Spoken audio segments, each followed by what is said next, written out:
Di balik gemerlap ibu kota Majapahit, pujian tentang kejayaan Hayam Wuruk dan nama besar Gajah Mada, ada sisi gelap yang jarang dibicarakan.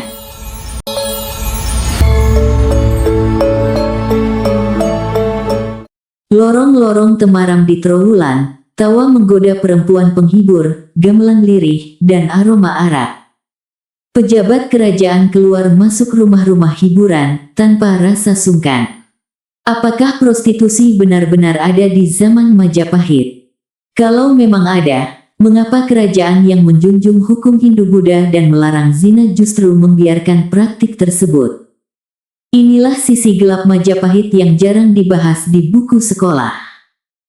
Selama ini kita membayangkan Majapahit sebagai kerajaan agung yang penuh kesucian. Padahal, jika kita membaca sumber-sumber primer seperti Negara Kertagama, Pararaton, hingga berbagai hukum kuno Jawa Timur, kita menemukan fakta berbeda. Majapahit adalah negara besar yang memiliki perdagangan, hiburan, alkohol, perjudian, dan industri seksual. Dalam masyarakat agraris maritim seperti Majapahit, kota-kota pelabuhan menjadi pusat percampuran manusia. Pedagang India, pelaut Melayu, saudagar Tiongkok, pendeta Buddha, tentara, seniman, dan tentu saja para perempuan penghibur. Disinilah kita harus memahami satu hal penting. Majapahit bukan kerajaan modern dengan konsep moral agama seperti hari ini. Hukum mereka bersifat pragmatis. Selama sesuatu bisa dikendalikan, dipajaki, dan tidak mengganggu stabilitas kerajaan, maka praktik itu sering kali ditoleransi.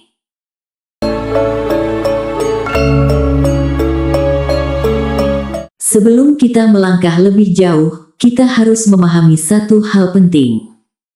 Sejarah Majapahit tidak meninggalkan arsip lengkap seperti negara modern. Yang tersisa hanyalah prasasti batu, kitab sastra, hukum kerajaan, catatan asing, dan reruntuhan kota. Karena itu, memahami dunia prostitusi Majapahit membutuhkan metode interpretasi. Para sejarawan harus menyusun potongan-potongan kecil hingga membentuk gambaran besar. Disinilah misterinya. Semakin dalam meneliti Majapahit, semakin terlihat bahwa kerajaan ini jauh lebih kompleks dibanding gambaran romantis di buku sekolah. Majapahit bukan hanya tentang perang dan ekspansi, tetapi juga tentang uang, hiburan, pesta, alkohol, dan relasi seksual. Banyak orang modern lupa bahwa kerajaan besar tidak mungkin berdiri tanpa kehidupan urban. Dan setiap kota besar dalam sejarah dunia hampir selalu memiliki industri seksual. Roma memilikinya. Dinasti Tang memilikinya. Kesultanan Ottoman punya, dan begitu juga dengan kerajaan Khmer. Lalu, mengapa Majapahit dianggap berbeda? Padahal semua indikator sosial menunjukkan bahwa kerajaan ini juga memiliki dunia hiburan malam. Mari kita bicara tentang Trowulan.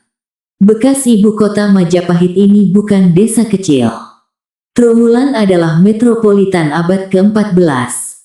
Para arkeolog menemukan sistem drainase maju, jalan bata, kolam besar, kawasan elit, sentra industri, hingga area perdagangan.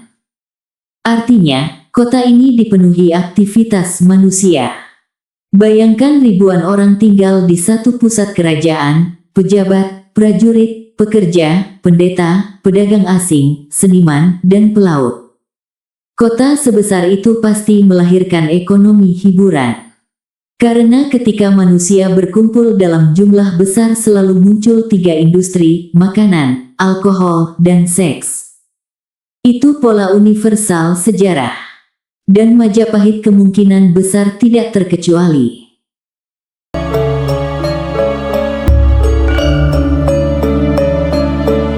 Majapahit adalah kekuatan maritim.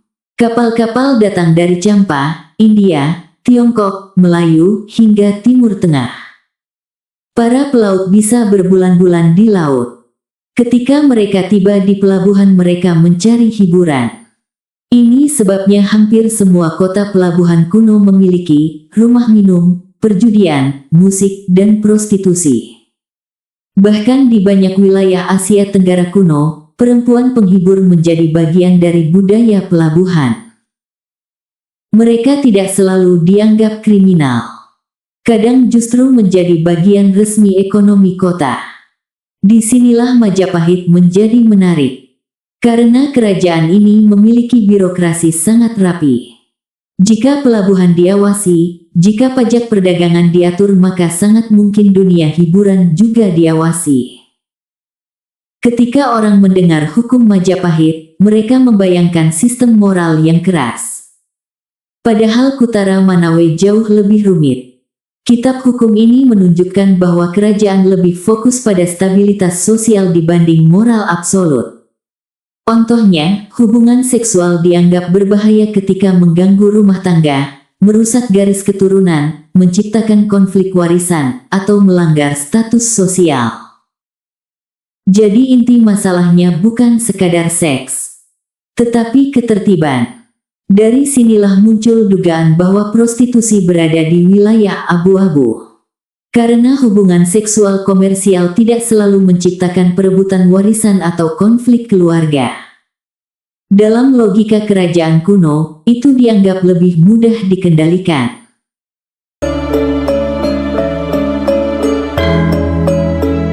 Ada satu lapisan lain yang jarang dibahas. Di banyak kerajaan Asia kuno, perempuan penari dan penghibur memiliki posisi ambigu. Mereka tampil dalam pesta kerajaan, ritual, jamuan elit, hingga penyambutan tamu asing.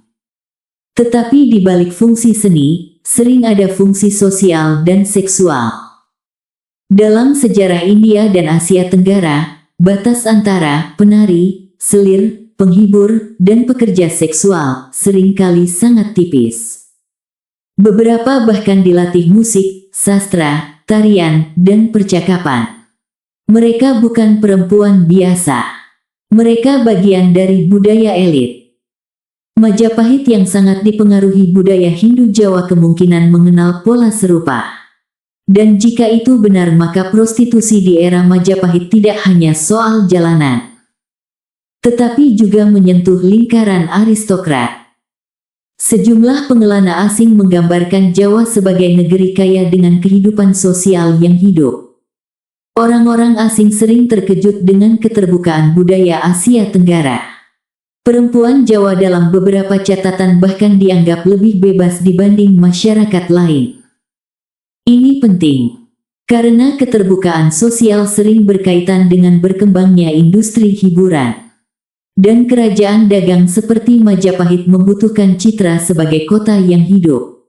Kota mati tidak menarik pedagang, tetapi kota yang penuh hiburan menarik uang. Sekarang mari berpikir lebih dalam. Majapahit membutuhkan dana besar. Kerajaan ini membiayai perang, armada laut, birokrasi, ritual, pembangunan, dan kehidupan istana. Artinya negara membutuhkan pemasukan. Jika perdagangan dipajaki, pasar dan pelabuhan juga dipajaki, apakah mungkin industri hiburan benar-benar bebas tanpa pengawasan? Banyak sejarawan menduga jawabannya tidak.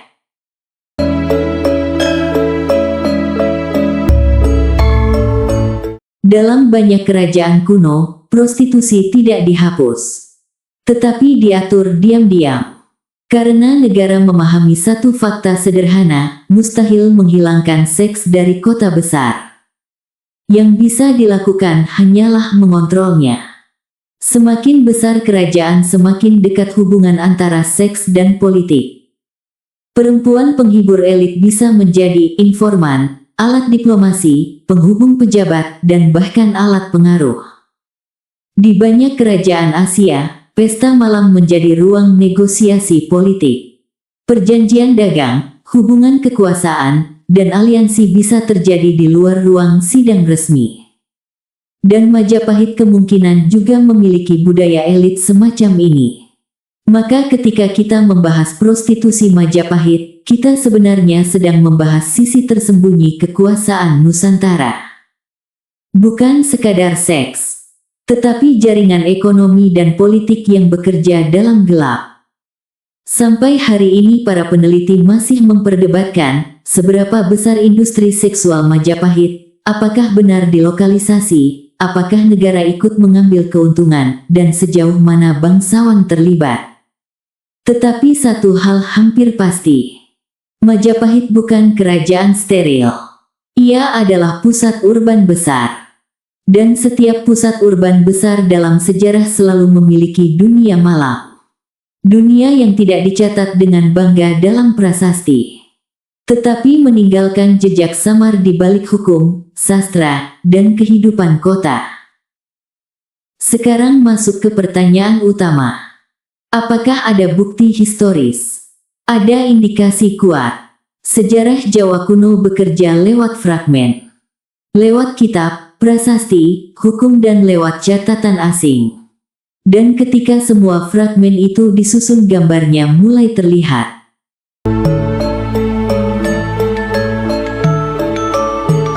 Salah satu sumber terpenting adalah Kitab Hukum Kutara Manawe. Ini adalah kumpulan hukum yang diyakini berlaku di era Majapahit. Di dalamnya terdapat aturan tentang perzinahan hubungan seksual, perselingkuhan, status perempuan, warisan, dan hukuman moral. Menariknya, hukum ini tidak menunjukkan bahwa seluruh hubungan seksual di luar pernikahan dianggap sama. Ada pembedaan sosial. Yang dianggap ancaman besar justru perebutan istri orang, hubungan yang memicu konflik keluarga, pelanggaran kasta, dan tindakan yang mengganggu ketertiban sosial. Artinya, orientasi hukum Majapahit bukan semata moral absolut tetapi stabilitas sosial. Disinilah celah prostitusi muncul. Jika seorang perempuan penghibur tidak merebut istri orang, tidak mengacaukan garis keturunan, tidak menimbulkan konflik politik, maka praktek itu lebih mudah ditoleransi. Dalam kebudayaan Jawa kuno dikenal kelompok perempuan seni dan hiburan. Mereka bukan sekadar penari. Sebagian memiliki fungsi sosial yang dekat dengan dunia seksual dan hiburan elit. Di lingkungan kerajaan Hindu-Buddha Asia Tenggara, batas antara penari, penghibur, selir, dan pekerja seksual sering kali kabur. Fenomena serupa juga ditemukan di Khmer, Ayutthaya, Sriwijaya, hingga India. Majapahit tidak berdiri terpisah dari budaya regional itu. Beberapa catatan Tiongkok dan pengelana asing menggambarkan Jawa sebagai negeri yang sangat terbuka terhadap hiburan. Pelabuhan-pelabuhan besar hampir selalu memiliki rumah minum, tempat hiburan, dan perempuan penghibur. Ini adalah pola umum kota dagang Asia abad pertengahan. Apalagi Majapahit adalah kekuatan maritim besar. Sulit membayangkan pusat perdagangan internasional tanpa industri seksual.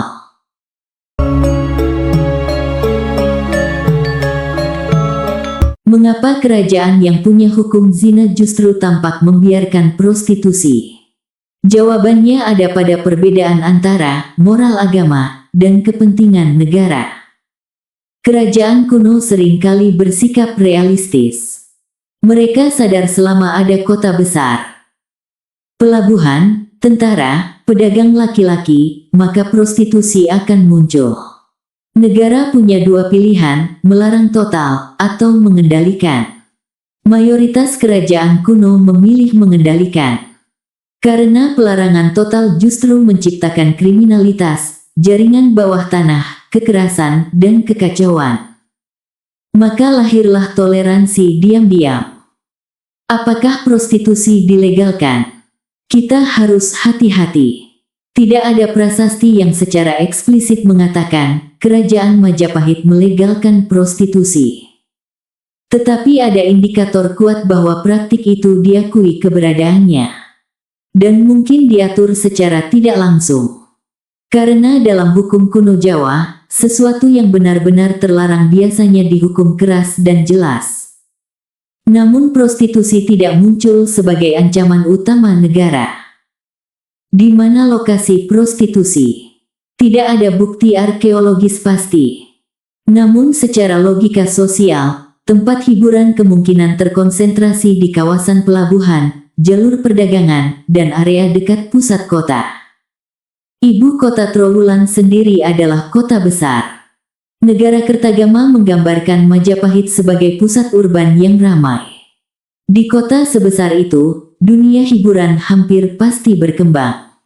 Kemungkinan besar praktik prostitusi tidak dilakukan secara terbuka di pusat istana, tetapi berada di wilayah hiburan urban, mirip distrik hiburan di kota-kota kuno Asia.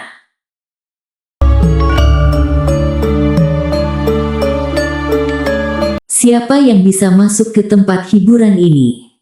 Semua. Dalam sejarah kerajaan manapun, industri seksual selalu berkaitan dengan elit. Justru kaum kaya menjadi pelanggan utama karena mereka punya uang. Majapahit kemungkinan besar tidak berbeda. Bangsawan dapat mengakses hiburan tingkat tinggi, sementara rakyat biasa mengakses hiburan kelas bawah. Dengan kata lain, dunia prostitusi kemungkinan punya kelas sosial. Soal tarif, kemungkinan ditentukan berdasarkan status perempuan, kemampuan seni, kecantikan, dan kelas pelanggan. Perempuan elit penghibur bisa mendapat perlindungan bangsawan, sementara kelas bawah bekerja di area pelabuhan. Fenomena seperti ini sangat umum di Asia Tenggara pramodern. Bukankah agama Hindu-Buddha melarang hawa nafsu? Benar. Tetapi kehidupan kerajaan kuno tidak pernah sepenuhnya tunduk pada moral spiritual. Ada dua dunia, dunia ideal agama, dan dunia praktis politik. Raja harus menjaga ekonomi, tentara, perdagangan, dan stabilitas sosial. Selama praktik prostitusi tidak mengganggu negara maka negara cenderung membiarkan. Ini bukan berarti kerajaan mempromosikan zina, tetapi kerajaan memilih pendekatan realistis. Dan ini sangat umum dalam sejarah dunia.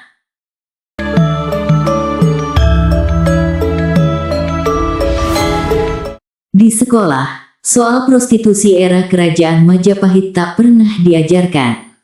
Sejarah sering disederhanakan. Majapahit dijadikan simbol kejayaan nasional. Akibatnya, sisi gelapnya jarang diangkat. Padahal kerajaan besar selalu punya korupsi, intrik, kekerasan, perjudian, dan prostitusi.